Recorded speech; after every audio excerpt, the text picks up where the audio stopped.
Oke, kita langsung mulai ke materi berikutnya, yaitu halogen dan gas mulia. Halogen itu adalah golongan 7A dan gas mulia itu golongan 8A ya. Kita bahas dari yang pertama dulu. Yang kita bahas duluan itu adalah gas mulia dulu ya. Kita bahas gas mulia. Gas mulia itu golongan 8A. Atau kalau tidak ada A atau B-nya, berarti golongan itu ada 1 sampai 18. 8A itu termasuk golongan 18. Paham ya? Unsur-unsur yang termasuk ke dalam gas mulia itu ada apa saja? Yang pertama itu ada helium. Ini unsur-unsurnya. Helium, kemudian Ne, Ar, Kr, Xe dan Rn. Ya, diingetin. Untuk Hn nomor atomnya itu 2. Yang ini 10, seolah-olah seperti kelipatan 8. Ini 18, 36, 54, 86. Kalau kita buat konfigurasi, untuk konfigurasi elektronnya, kalau kita sudah tahu ini golongan A, boleh menggunakan 2, 8, 8 dan seterusnya konfigurasi Bohr. Tapi kalau kita tidak tahu ini golongan A, lebih baik kita menggunakan SSPS ya. Ini karena ini 10 berarti 28. Berikutnya 288, 28, 18, kemudian berapa? 8, 28, 18, 32 tidak cukup, berarti kita pakai 18, kemudian 8. Yang terakhir ini 2, 8, 18, 32 masih cukup gak? Masih, kita tulis 32, kemudian 18, 8. Nah, sekarang kita coba perhatikan untuk unsur gas mulia secara umum itu akhirnya 8 semua, kecuali yang ini. Ini akhirnya hanya 2 saja. Berarti yang ini kita sebut dengan duplet. Ya, duplet. Untuk unsur yang Ne yang akhirnya 8, ini Ne sampai mana? Sampai sampai bawah. Ini kan akhirannya 8 semua ya. Berarti yang ini kita sebut dengan oktet. Makanya kita kenal dengan kaidah oktet ya. Jadi ini oktet. Paham? Paham ya? Oke, kemudian berikutnya unsur yang paling bawah ini berarti Rn. Itu bersifat apa? Bersifat radioaktif ya, radioaktif. Radioaktif itu artinya mudah meluruh menjadi unsur lain yang jauh lebih stabil. Oke. Untuk mempermudah mempelajari gas mulia, kita buat catatan khusus saja. Jadi poin-poinnya ini saja yang harus kita pahami. Catatan.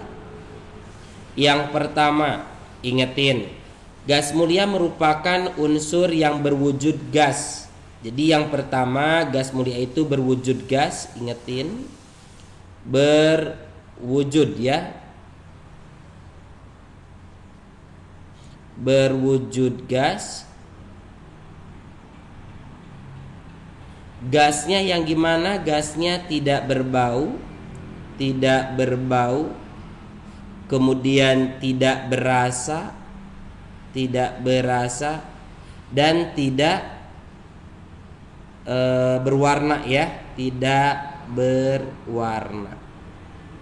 Itu untuk sifat gas mulia. Kemudian di alam ditemukan dalam bentuk bersenyawa atau bebas. Ingetin, di alam ditemukan dalam bentuk bebas ya, ditemukan dalam bentuk bebas. Kemudian kenapa di alam ditemukan dalam bentuk bebas? Karena unsurnya stabil. Jadi merupakan unsur stabil. Ya, unsur stabil, nama lainnya adalah inert.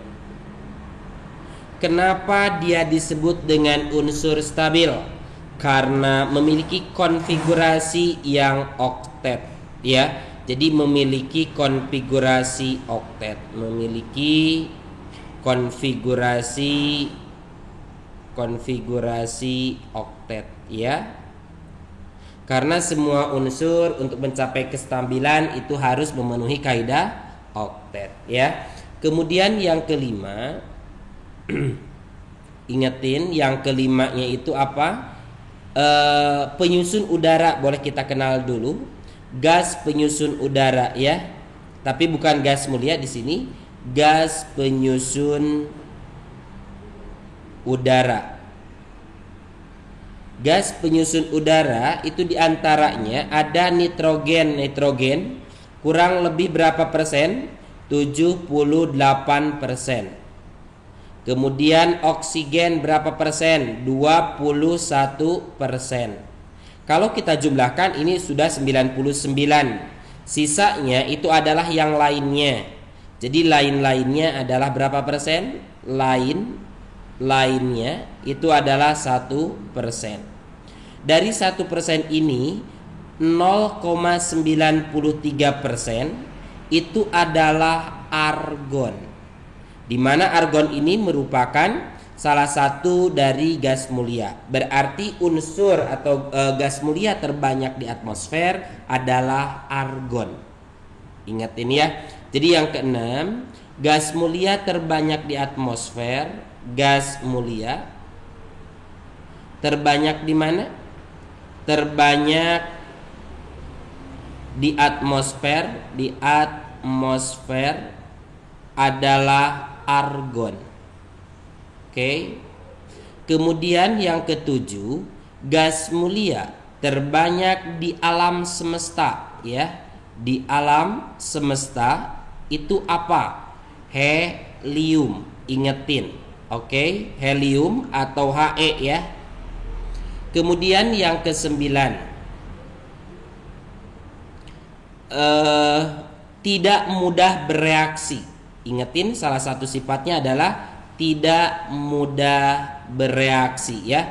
Tidak mudah bereaksi dengan unsur lain. Dengan unsur lain. Kemudian yang ke-9, yang ini berarti yang ke-8 ya. Ini yang ke-8, ini yang ke-9. Yang ke-9, cara memperolehnya dengan cara apa? Ingetin, cara memperoleh gas mulia. Memperoleh gas mulia itu dengan cara apa saja? Yang pertama, ada yang diperoleh dengan cara peluruhan. Cara peluruhan. Yang dihasilkan lewat cara peluruhan itu unsurnya apa saja? Yaitu yang paling awal dan paling akhir. Tentunya adalah helium dan Rn. Kemudian yang kedua, ada yang menggunakan cara destilasi.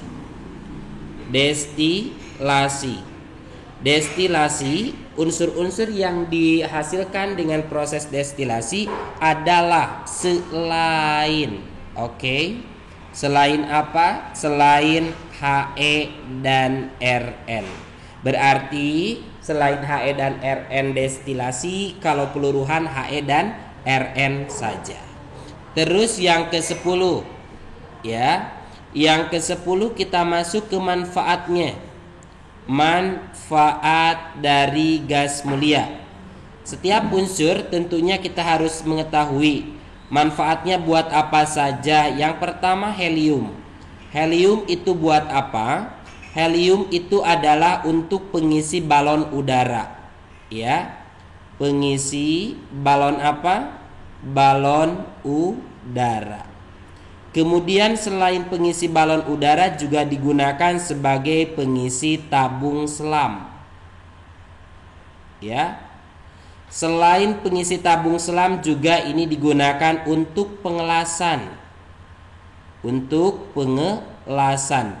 Jadi kalau pengelasan helium digunakan untuk mengusir oksigen atau udara yang terjerap di dalamnya. Kemudian Ne itu untuk apa?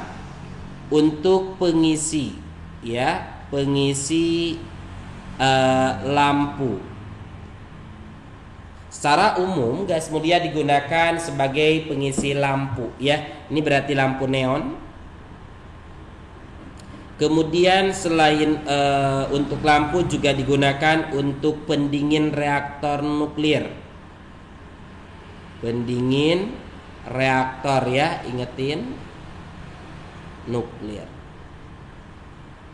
Ngerti ya? Berikutnya, unsur berikutnya adalah Ar. Ar itu untuk apa? Untuk pengisi lampu. Bohlam. Yang bulb itu yang biasanya warnanya bening dan berwarna kuning, ya. Kemudian Kr itu untuk apa? Untuk standar, ya. Standar pengukur panjang. Pengukur panjang. Jadi kalau tidak ada standarnya, nanti bisa jadi 1 meter itu beda-beda, ya. Ada yang 1,20, ada yang 80 cm gitu, ya, kalau tidak ada standarnya. Kemudian Xe itu untuk apa? Untuk anestesi, ya. Anestesi itu nama lainnya adalah obat bius. Oke. Kemudian yang terakhir adalah Rn. Rn itu untuk apa? Untuk terapi cancer atau kanker, ya. Ini untuk gas mulia. Materinya cuma segini, poin-poin yang harus kalian pahami dan tolong dibaca terus, ya. Oke. Oke, sekarang kita lanjut ke halogen. Halogen itu adalah golongan 7A atau 17. Unsur yang termasuk ke dalam halogen diantaranya adalah F, Cl, Br, I, dan At, ya. Feri celana berem ituna atel. Ini nomor atomnya 9, ini 17, ini 35, ini 53, ini 85. Coba kita buatkan konfigurasinya biar kita tahu nanti sifatnya. Konfigurasinya berarti di sini gimana? Boleh saya tahu? 27, sini 287, sini 28, 18, 7. Yang ini 28, 18, 18, 7.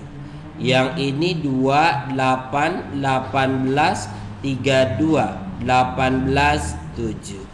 Kalau kita lihat, semua unsur halogen itu memiliki konfigurasi dengan elektron valensinya 7. Berarti ini menandakan bahwa unsur-unsur ini itu berada dalam satu golongan yang sama, yaitu golongan 7A. Untuk periodenya kita tinggal lihat jumlah kulit. Ini ada 2, berarti periode 2. Yang ini tetap ini 7A juga karena ininya 7. Periodenya berapa? Tinggal hitung jumlah kulitnya. Ada berapa? 3 dan seterusnya. Paham ya? Oke, kemudian berikutnya lagi kita bahas sifat-sifat yang sering ditanyakan di halogen. Jadi catatannya apa saja? Yang pertama, unsur halogen merupakan unsur yang sangat reaktif, ya. Merupakan unsur yang sangat reaktif, ya. Sangat reaktif artinya mudah bereaksi dengan unsur lain. Berarti kenapa unsur itu mudah bereaksi? Karena reaktif, ya. Artinya mudah bereaksi dengan unsur lain, mudah bereaksi dengan unsur lain. Oke. Kenapa mudah bereaksi dengan unsur lain? Karena memiliki keelektronegatifan yang sangat tinggi. Jadi ini unsur-unsur ini tuh sangat elektronegatif, ya. elektronegatif. Untuk sifat keelektronegatifan sudah saya bahas di kimia unsur secara umum ya. Yang paling elektronegatif pada golongan 7A itu adalah F. Ingetin, golongan 1 sampai golongan 8 yang punya keelektronegatifan tertinggi adalah golongan 7. Golongan 8 tidak punya keelektronegatifan. Oke.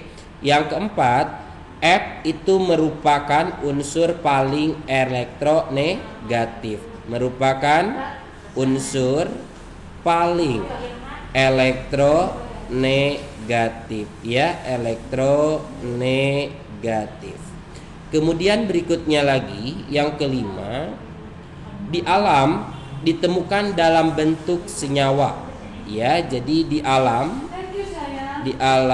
ditemukan dalam bentuk senyawanya ya, dalam bentuk senyawa. Kemudian yang keenam, pada suhu kamar ya. Jadi pada suhu kamar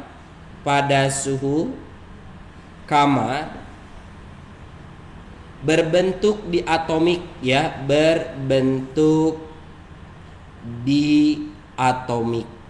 Diatomik itu artinya jumlahnya ada 2. Jadi nanti untuk halogen itu ada F2, ada Cl2, ada Br2, ada I2, ada At2. Tolong diperhatikan, untuk unsur F2Cl2 itu wujudnya adalah gas. Pas elektrolisis kita harus kenal ini kan. Kalau tidak mengenalnya kadang beberapa dihubung-hubungkan ya, beberapa soal dihubung-hubungkan. Br2 itu wujudnya adalah cair, yang ini wujudnya adalah padat. Padat lambangnya solid, cair lambangnya liquid, gas lambangnya gas. Oke. Nah itu untuk wujud dari halogen. Terus yang ketujuh, untuk yang ketujuh kita masuk ke mana lagi? Yang ketujuh, uji warna dulu ya. Oke, untuk uji warna nanti ingetin ada F2, Cl2, Br2, I2 gitu ya. Warnanya itu adalah Ku, Hi, Me, Meco. Jadi kuning, merah, hijau, merah, merah, coklat ya. Jadi kalau kita hafalkan berarti kuhi memeco. Oke. Yang kedelapan dapat bereaksi dengan logam, menghasilkan garam. Garam itu tidak selalu yang rasanya asin. Garam itu merupakan hasil reaksi asam dan basa. Kalau misalkan kayak gini, saya punya Cl2 ditambah dengan Na, produknya apa? Oh, ini NaCl. Ini yang kita sebut dengan garam.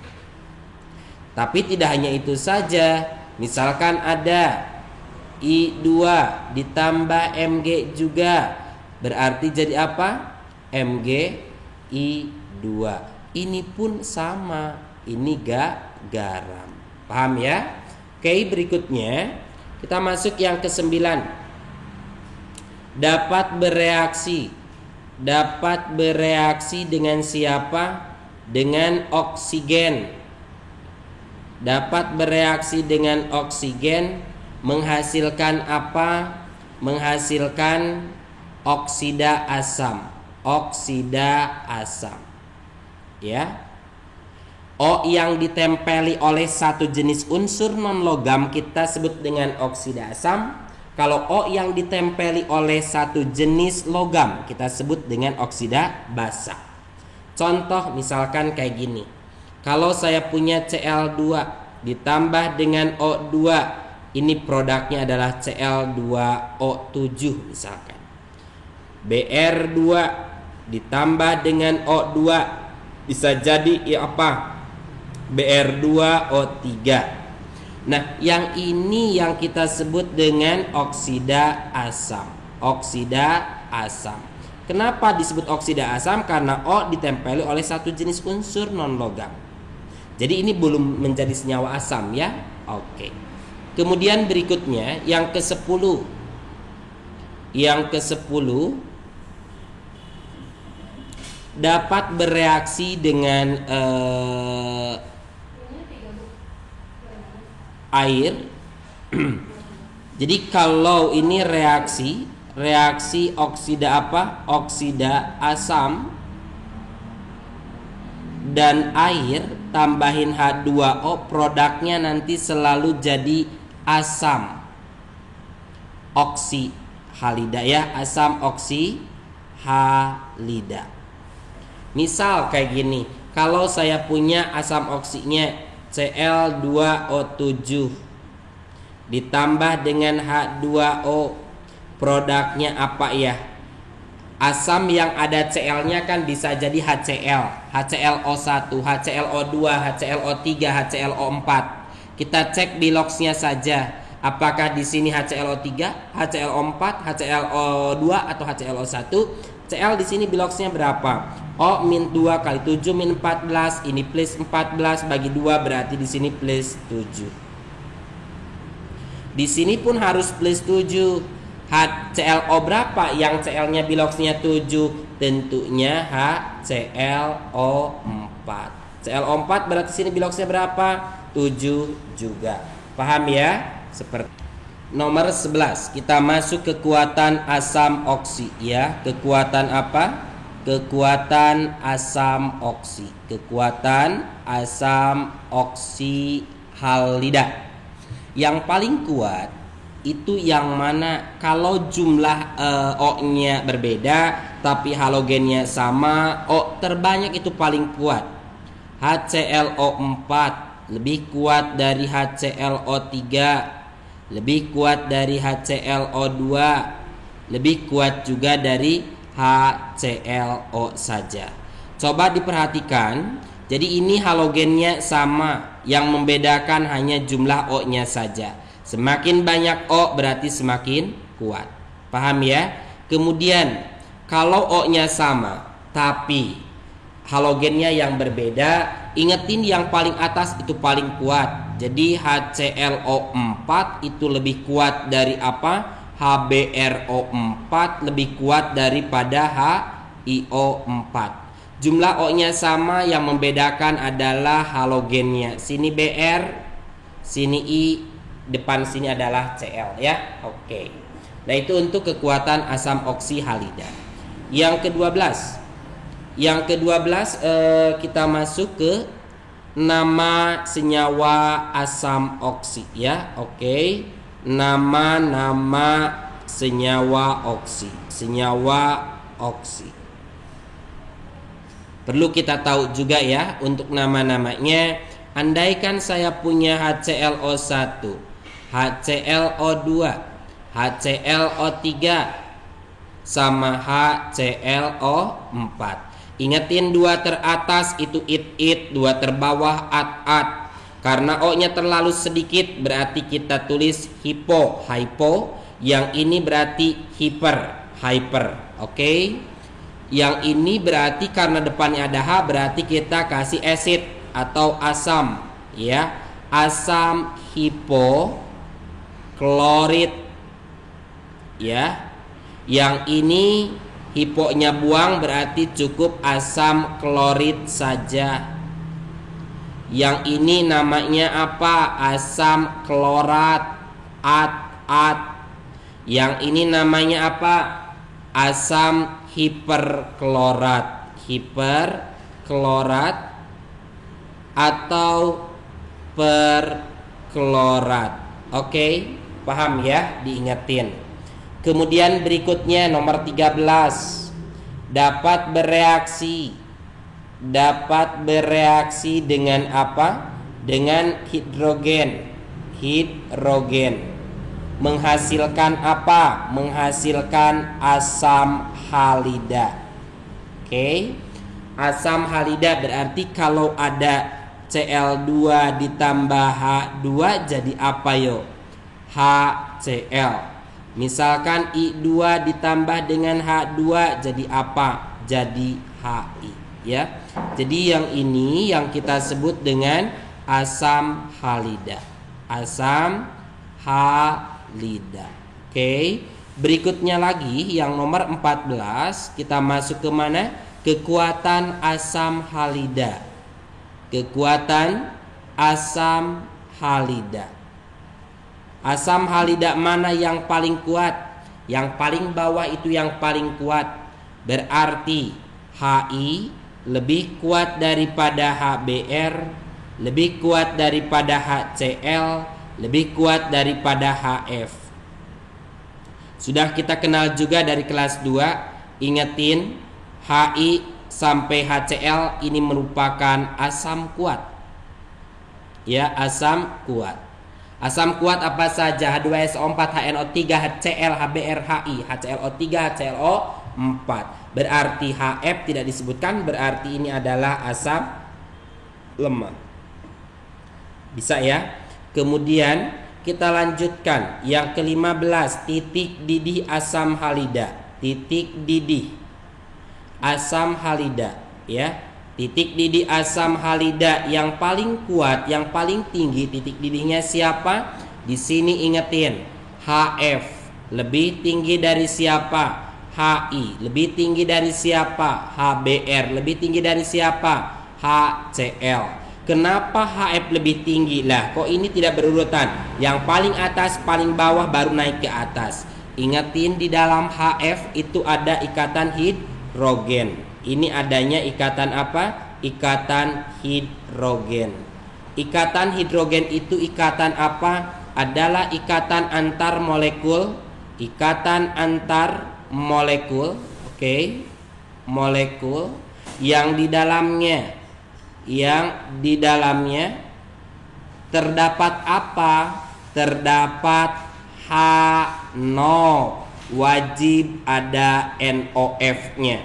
Harus ada H terikat pada N, atau H terikat pada O, atau H terikat pada F. Berarti di dalamnya pasti ada ikatan hidrogen. Kemudian adanya ikatan hidrogen dapat meningkatkan titik didih. Adanya ikatan apa? Ikatan hidrogen.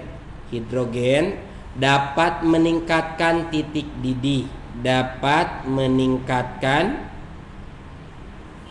titik apa? Titik didih. Diingetin ya. Jadi yang punya ikatan hidrogen pasti titik didihnya lebih tinggi. Nah, untuk melihat titik didihnya tinggi atau rendah, prioritas pertama itu lihat ke arah ikatan hidrogen dulu. Setelah melihat ikatan hidrogen, lalu lihat untuk yang ini HI, HBr, HCl, ini mah lihat apa? Lihat MR-nya. MR yang paling tinggi tentunya pasti punya titik didih yang tinggi juga ya. Lihat MR atau massa molekul relatif. Ngerti? MR tinggi, maka titik didih tinggi juga. Ngerti ya? Oke. Itu untuk yang ke-15. Kemudian yang ke-16 kita lanjut. Yang ke-16 kita masuk ke mana? Ke reaksi antar apa? Antar halogen. Reaksi antar halogen, perhatikan, ada F2, ada Cl2, ada Br2, ada I2. Ingatin, kalau F2 dia hanya bisa bereaksi dengan unsur yang ada di bawahnya. Berarti sama Cl-, sama Br- atau I-. Kalau Cl2 hanya sama siapa? Br- atau I- saja. Br2 sama siapa? I- saja. Ini tidak bisa. Paham? Tolong diperhatikan, coba lihat untuk example-nya, untuk contohnya. Kalau saya punya F2 ditambah dengan HCl, ini reaksinya berlangsung atau tidak? Jika berlangsung, apa produknya? Oke, kita lihat. mata kita selalu tertuju pada atom yang jumlahnya diatomik, di dua, oke? Diatomik. Kalau yang diatomik posisinya di atas, berarti dia bisa berlangsung. Apakah F2 berada di atasnya Cl? Iya, kalau iya berarti bisa ya. HCl kan kalau diionkan jadi H plus Cl min ya. Nanti si ini direbut sama si F, berarti jadi HF. Tambah apa? Cl2. Coba sekarang saya kasih contoh soal NaCl ditambah Br2. Apakah reaksi ini berlangsung? Tidak. Mata kita tertuju pada mana? Pada Br2. Apakah Br2 ada di atasnya Cl? Tidak, berarti salah. Bukan salah, tidak berlangsung reaksinya. Coba kalau saya punya Ki ditambah dengan Cl2, apakah reaksi berlangsung? Tidak. Siapa yang diatomik? Cl2. Apakah Cl2 di atasnya I dalam golongan 7? Iya, berarti jadi apa? KCl ditambah I2 dan seterusnya. Oke? Paham gampang ya? Yang ke-17, catatan ke-17. Ingetin cara memperolehnya ya. Cara memperoleh. Cara memperoleh unsur golongan 7 itu dengan cara apa? Dengan cara elektrolisis ya. Dengan cara elektrolisis. Bebas mau larutan mau leburan. Dengan elektrolisis bisa larutan atau leburan dengan syarat. Syaratnya apa? Syarat elektroda yang digunakan. Elektroda yang digunakan harus inert atau stabil, yaitu PT, C, dan AU saja. Paham sampai sini?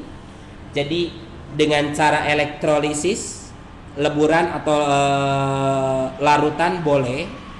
Syaratnya itu apa? Tidak